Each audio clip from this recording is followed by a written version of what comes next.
Hello అండి అందరికీ. ముందుగా నా వీడియోస్ అన్నిటినీ చూసిన మీ అందరికీ, లైక్ చేసిన వాళ్ళందరికీ, అలాగే కామెంట్ చేసిన వాళ్ళందరికీ కూడా థ్యాంక్ యూ సో మచ్ అండి.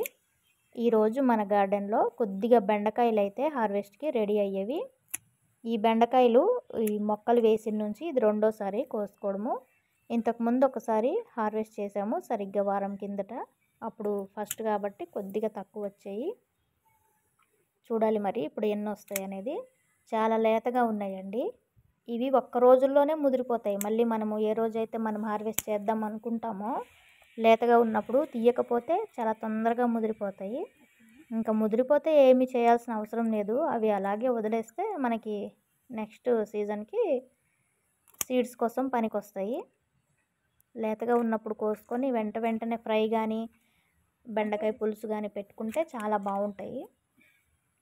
ఒక్క వంకాయ అయితే వచ్చింది, 2 వచ్చాయి కానీ చాలా చిన్నగా ఒకటి ఉందనేసి కోసేసాము. ఇవంతా తోటకూర అది ఉంది, అది చూడాలి, తర్వాత హార్వెస్ట్ చేయాలి. అక్కడక్కడ బెండకాయ మొక్కలు ఉన్నాయి కాబట్టి ఫస్ట్ బెండకాయలు అయితే తీసేస్తున్నాము. ఇంకా టైం లేదండి, గార్డెన్కి వెళ్ళాను కానీ చాలా తొందరగా వచ్చేసాను. తోటకూర చూడండి ఆ పక్కన కుండీలో గుబురుగా వచ్చేసింది. ఈ క్యాన్లన్నిట్లో ఒక్కొక్క బెండ మొక్కలే ఉన్నాయి. ఇవి కూడా వాటర్ క్యాన్లు అండి. ఒక మొక్కకి 1, 2, 3 అలా వస్తూ ఉంటాయి. ఇప్పుడే స్టార్టింగ్ కాబట్టి కొద్దిగా పెరిగితే ఇంకా బాగా కాస్తాయి. వారం కోసుకోవచ్చండి ఇలా నాటుకుంటే. అన్నీ కూడా మనకి నీళ్ళ క్యాన్లు ఉంటాయి కదా, 20 లీటర్ నీళ్ళ క్యాన్లు, అందులో కొన్ని పెట్టాము, కొన్ని 40 లీటర్స్ క్యాన్లు అయితే పెట్టాము. వారానికి ఒకసారి ఒక 1/4 కిలో 1/2 కిలో అలా వస్తాయండి. సరిపోతాయి కదా ఒక చిన్న ఫ్యామిలీ ఉన్న వాళ్ళకైతే. అవకాశం ఉండేవాళ్ళు ఇలా కుండీల్లో కూరగాయలు అవి పెంచుకోండి, చాలా బాగుంటాయండి. మనం ఇలా మన చేత్తో కూరగాయలు పండించుకొని తింటే నిజంగా చాలా హ్యాపీగా అనిపిస్తుంది. ఇది చూడండి బెండకాయలు ఎంత లేతగా ఎంత బాగున్నాయో.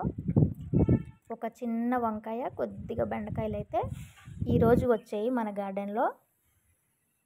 చాలా బాగున్నాయి కదూ. కొన్ని 2 అలా ముదిరిపోయినట్టు ఉన్నాయండి, కొంచెం లేట్ అయింది. అలాగే డ్రాగన్ ఫ్రూట్స్ కూడా ఉన్నాయి, ఇవి కూడా కోసేద్దాము. ఇదొకటి, ఇది ఇంకా కొంచెము కలర్ మారాలి కానీ మధ్యలో మళ్ళీ గార్డెన్కి వెళ్ళడానికి అవకాశం లేదు, అందుకని ఇంకా వెళ్ళాను కాబట్టి అవి కూడా కోసేసాము. ఈ గ్రీన్ కలర్లో ఏదైతే ఉందో అది పండిపోయిందండి. చూడండి మనకి లైట్గా పింక్ షేడ్ వచ్చింది. అలా వస్తే పండిపోయినట్టు. 1 రోజు 2 రోజులు బయట వదిలేస్తే మనకి పింక్ కలర్లోకి వచ్చేస్తుంది. ఇంకా టైం లేనప్పుడు అలా కోసుకోవచ్చు. ఇదేనండి మన గార్డెన్లో ఈరోజు వచ్చే చిన్ని హార్వెస్ట్. ఇంకా వచ్చేసేటప్పుడు అంగాకరకాయలు ఉన్నాయేమనేసి అలా చూసాము. ఆ మధ్యలో ఉన్నాయి చాలా చిన్నవి. ఇంతకుముందు ఇవి కూడా హార్వెస్ట్ చేసాము. ఇవి మధ్యలో ఉన్నాయి చాలా చిన్నవి, అక్కడక్కడ ఇరుక్కున్నాయి. ఇంకా మళ్ళీ అవి ముదిరిపోతాయో పండిపోతాయి అనేసి అవి కూడా కోసేసాము. చాలా తక్కువ వచ్చాయిలేండి, ఇప్పటికి 3-4 సార్లు కోసుకున్నాము.